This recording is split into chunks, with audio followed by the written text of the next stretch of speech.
Welcome back. Those were the main headlines. The more details. President Al Fattah al-Sisi presided over a mini cabinet meeting which included Prime Minister Mustafa Madbouli and Ministers of Petroleum, Finance, Public Business Sector, Trade and Industry, Military Production and Presidential Assistant for National Projects. Presidential spokesperson Ambassador Bassam Radi said that the head of state gave his directives to speed up the executive steps of the state plans to instill automotive industry, particularly the vehicles working with new sources of energy, to rely on natural gas and electricity as alternatives to traditional fuel to cope with the future vision of this industry. Radi added that the meeting tackled the national project of transferring the vehicles to run with gas and to spread the usage of electric cars to cope with the global car industry progress and to preserve the environment, as well as preparing the needed infrastructure, especially the new charging and refueling stations.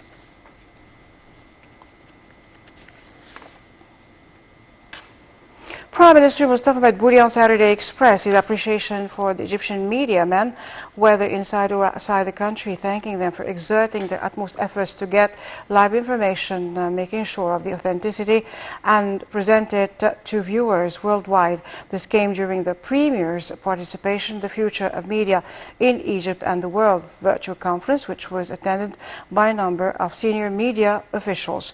Madbouli said that the media is a virtue or the vital industry and that the rise of new media outlets has naturally increased its influence, and here comes the importance of this conference. The Prime Minister stressed that the future of media is a main challenge facing governments and media politicians themselves as well. He asserted media, which is witnessing development every second, has become a major force for any country, highlighting the importance of using it in a professional manner so as to boost the state's power.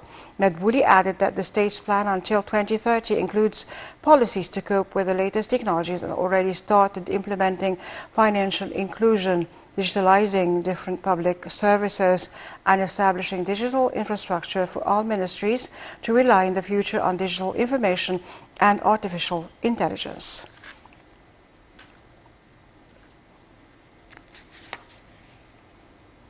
Egyptians abroad began printing and filling ballot papers in the runoff round of the first phase of the parliamentary elections. The Foreign Ministry urged the Egyptian expats to log onto the official site of the National Election Authority and make sure to submit all needed documents in their mails. The Egyptian expats ought to go to the nearest postal office to send their mails to the mission's headquarters, which will continue to receive the ballots until Monday, November 23rd.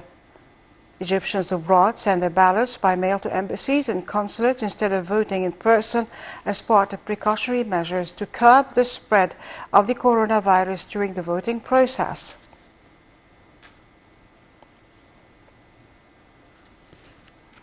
US biotech giant Pfizer and German partner